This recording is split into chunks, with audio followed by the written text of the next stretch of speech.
Sri Lanka bangkrut setelah melewati krisis keuangan terparah selama 7 dekade terakhir. Kericuan tak terhindarkan saat rakyat Sri Lanka menggelar demonstrasi besar-besaran sampai puncaknya menduduki rumah Presiden dan Perdana Menteri Sri Lanka untuk memaksa mereka mundur dari jabatannya. Bagaimana nasib warga negara Indonesia di Sri Lanka? Untuk mengetahui informasi terkini, kita sudah terhubung melalui sambungan Zoom dengan Duta Besar RI untuk Sri Lanka, Dewi Gustina Tobing. Selamat sore, Ibu Dewi. Selamat sore, Mbak Nana. Ibu Dewi, bagaimana kondisi terkini di Sri Lanka saat ini setelah rakyat menduduki Istana Presiden dan Rumah Perdana Menteri? Saat ini situasi semua baik, kondusif, tidak ada demo kemarin, namun para pendemo masih mendiami Istana Presiden. Bisa dengar saya, Mbak? Silakan Ibu, lanjutkan. Ya, bisa masih mendiami Istana Presiden serta kantor sekretariat Presiden dan juga Temple Tree, tempat kediaman resmi Perdana Menteri. Namun situasi di lapangan, di lingkungan kota Colombo saat ini maupun di luar kota, semuanya dalam kondisi baik. Masyarakat sebagian sudah kembali ke aktivitas semula. Dan kami sendiri sekarang sedang berkantor di KBRI dan semua staf bisa hadir dengan tanpa ada kendala. Oke, Ibu Dewi, apakah kegiatan perekonomian di Sri Lanka kemudian berhenti dengan adanya demonstrasi besar-besaran beberapa hari ini?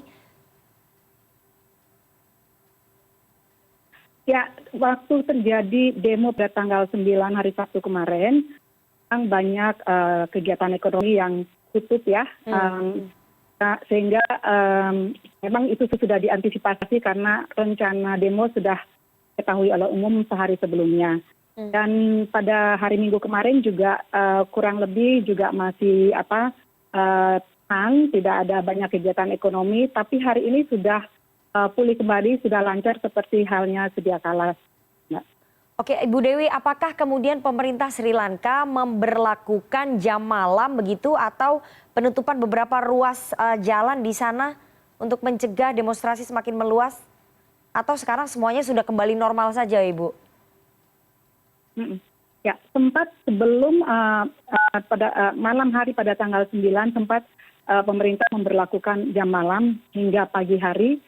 Tapi pada pagi hari itu dicabut sehingga demo bisa berlangsung secara lancar, di mana memang banyak masyarakat bukan hanya dari Colombo, tapi juga dari luar kota yang datang ke kota Colombo untuk ikut berdemonstrasi. Dan semuanya saya pikir, saya rasa dari pantauan kami berlangsung baik, kondusif, tidak ada yang sampai bentrok dengan aparat seperti itu. Oke, apakah ada komunikasi dari pihak pemerintah Sri Lanka memberitahu kepada perwakilan duta besar negara-negara di sana ataupun pihak kedutaan negara-negara lain yang ada di Sri Lanka dengan adanya krisis ini, Bu? Kementerian Luar Negeri Sri Lanka dari waktu ke waktu selalu memberikan briefing kepada kami para kepala perwakilan dengan memanggil ke kantor Kementerian Luar Negeri.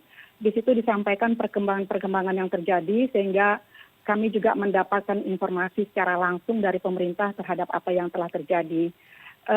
Dan tentunya pada kesempatan itu pemerintah Sri Lanka juga selalu memberikan himbauan atau meminta dukungan dari negara-negara mitra, tentunya dalam hal ini perwakilan-perwakilan yang ada di Sri Lanka untuk memberikan dukungan dalam situasi sulit yang sedang dihadapi oleh Sri Lanka pada saat ini.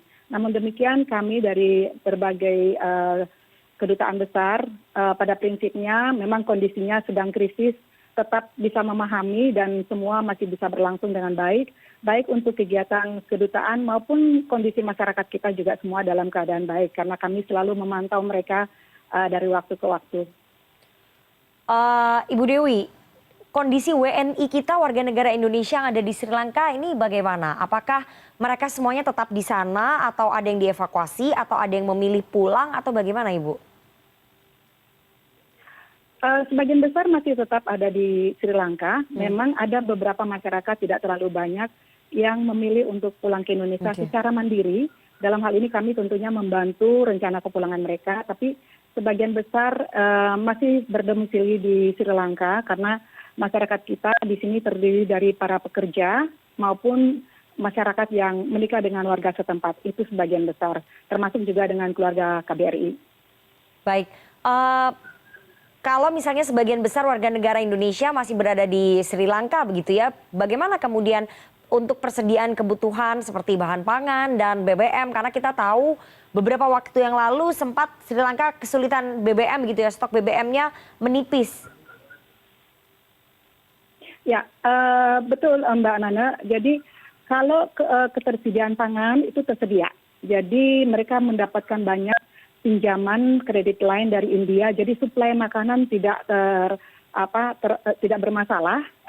Di seluruh negeri itu tersedia. Hanya saja memang harga menjadi lebih mahal.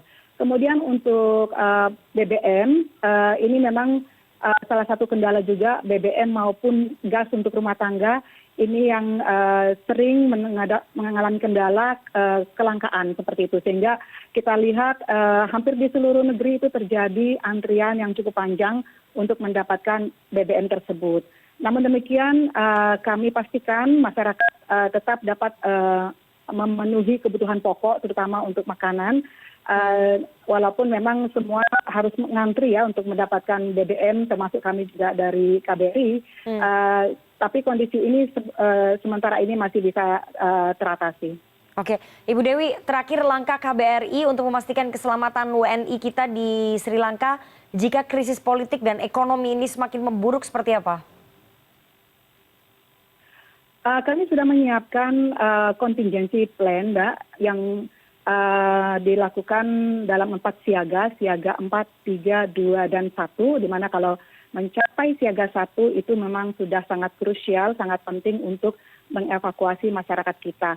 Tapi dalam tahapan itu yang kita sekarang pertimbangkan masih di siaga 3, kondisi masih kondusif, kami masih bisa memantau bahwa masyarakat masih terpenuhi kebutuhannya karena kami pantau mereka melalui WhatsApp group, sehingga kita bisa tahu apa yang dibutuhkan, dan kalau ada yang membutuhkan kami juga sudah memberikan bantuan. Sebagian kecil dari masyarakat kita membutuhkan bantuan, dan itu sudah kami tangani dengan baik. Baik, semoga seluruh warga negara Indonesia yang ada di Sri Lanka baik-baik saja begitu ya, kondisinya selamat dan krisis ekonomi dan juga politik segera pulih dari negara Sri Lanka begitu ya.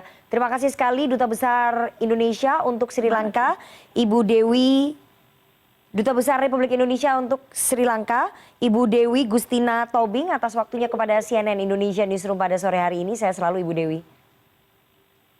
Terima kasih doanya.